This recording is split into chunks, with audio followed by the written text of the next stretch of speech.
ಗ್ಯಾರಂಟಿಗಳು ಕೊಡ್ತೀವಿ ಅಂತ ಹೇಳೋದಕ್ಕಿಂತ ನಿಮ್ಮ ಪ್ರಣಾಳಿಕೆಯಲ್ಲಿ ನೀವು ಮಾತು ಕೊಡೋದಕ್ಕಿಂತ ಮುಂಚಿತವಾಗಿ ಇದಕ್ಕೆ ಪರಿಜ್ಞಾನ ಇರಲಿಲ್ವಾ?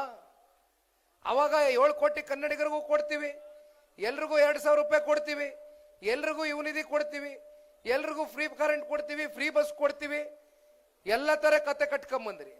ಮತ್ತೊಬ್ರು ಹೇಳ್ತಾರೆ ಪಾಪ ಕಾಂಗ್ರೆಸ್ನ ಕೇಂದ್ರದ ನಾಯಕರು ಒಂದು ಮಾತಾಡ್ತಾರೆ, ಒಂದು 4-5 ದಿನಗಳ ಹಿಂದೆ, ಈ ಗ್ಯಾರಂಟಿಗಳು ಕೊಡೋದ್ರಿಂದ ರಾಜ್ಯ ಸರ್ಕಾರದ ಮೇಲೆ ಸಾಕಷ್ಟು ಒತ್ತಡ ಆಗಿದೆ, ಗ್ಯಾರಂಟಿಗಳು ಮಾಡಬಾರ್ದಾಗಿತ್ತು, ಕೊಡಬಾರ್ದಾಗಿತ್ತು, ಘೋಷಣೆ ಮಾಡಬಾರ್ದಾಗಿತ್ತು ಅಂತ ಹೇಳ್ತಾರೆ. ಇನ್ನೊಂದು ಕಡೆ ಮಾನ್ಯ ಉಪಮುಖ್ಯಮಂತ್ರಿಗಳು ಅವ್ರು ಕೊಟ್ಟಂತ ಹೇಳಿಕೆಯನ್ನ ಒಂದ್ ರೀತಿ ಸಮರ್ಥಿಸ್ಕೊಳ್ಳುವ ರೀತಿನಲ್ಲಿ ಗ್ಯಾರಂಟಿಗಳು ಹೌದು ಸತ್ಯ, ನಮ್ಮ ರಾಜ್ಯದ ಸರ್ಕಾರದ ಖಜಾನೆ ಮೇಲೆ ಬಹಳ ಒತ್ತಡ ಆಗ್ತಾ ಇದೆ ಅಂತಾನು ಕೂಡ ಒಪ್ಕೊಂಡಿದ್ದಾರೆ. ತಿಂಗಳಿಗೆ ಬಿಟ್ಬಿಡಿ, ವರ್ಷಕ್ಕೆ 55,000 ಕೋಟಿ ರೂಪಾಯಿ ಬೇಕು ಇವತ್ತು ಗ್ಯಾರಂಟಿಗಳಿಗೆ. ನಾನು ಇವತ್ತು ಹೇಳ್ತೀನಿ, ಕರ್ನಾಟಕ ನಾಡು ಅತ್ಯಂತ ಸಂಪತ್ತು ಭರಿತವಾದಂತ ನಾಡು. ಇಲ್ಲಿ ಕೂತಿರ್ತಕ್ಕಂಥ ವ್ಯಕ್ತಿಗಳು ಅವ್ರಿಗೆ ಯಾವುದೇ ರೀತಿ ಜನಪರವಾದಂತ ಕಾಳಜಿ ಇಲ್ಲ, ಯಾವುದೇ ರೀತಿ ಯಾವ ರೀತಿ ನಮ್ಮ ರಾಜ್ಯವನ್ನ ಅಭಿವೃದ್ಧಿಯ ದಿಕ್ಕಿಗೆ ತಗೊಂಡು ಹೋಗ್ಬೇಕು ಅಂತಕ್ಕಂಥ ದೂರದೃಷ್ಟಿನೂ ಇಲ್ಲ, ದೂರಾಲೋಚನೆಗಳು ಇಲ್ಲ, ಯಾವುದೇ ಕಲ್ಪನೆಗಳು ಇಲ್ಲ, ಬದ್ಧತೆನೂ ಇಲ್ಲ, ಚಿಂತನೆಯೂ ಇಲ್ಲ. ಹಾಗಾಗಿ ಇವತ್ತು ನಮ್ಮ ಕರ್ನಾಟಕ ರಾಜ್ಯ ಸ್ವರ್ಗೋಗ್ತಾ ಇರೋದು.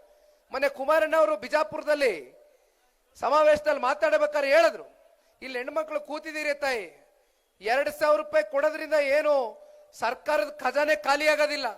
ಆದ್ರೆ ಸರ್ಕಾರದಲ್ಲಿ ಇರ್ತಕ್ಕಂಥ ವ್ಯಕ್ತಿಗಳು ಭ್ರಷ್ಟಾಚಾರದ ಮನಸ್ಥಿತಿಯಿಂದ ಹೊರಗಡೆ ಬಂದ್ರೆ 2,000 ರೂಪಾಯಿ ಅಲ್ಲ, ನಿಮಗೆ 4,000 ರೂಪಾಯಿ ಕೊಡ್ತಕ್ಕಂಥ ಶಕ್ತಿ ಇವತ್ತು ನಮ್ಮ ಕರ್ನಾಟಕ ರಾಜ್ಯದ ಜನತೆ ತೆರಿಗೆ ಮೂಲಕ ಕಟ್ತಕ್ಕಂಥ ಹಣದಿಂದ ನಿಮ್ ಎಲ್ಲರಿಗೂ ಕೂಡ ಆ ಶಕ್ತಿಯನ್ನ ತುಂಬಿಸ್ತಕ್ಕಂಥ ಕೆಲಸ ಮಾಡಬಹುದು.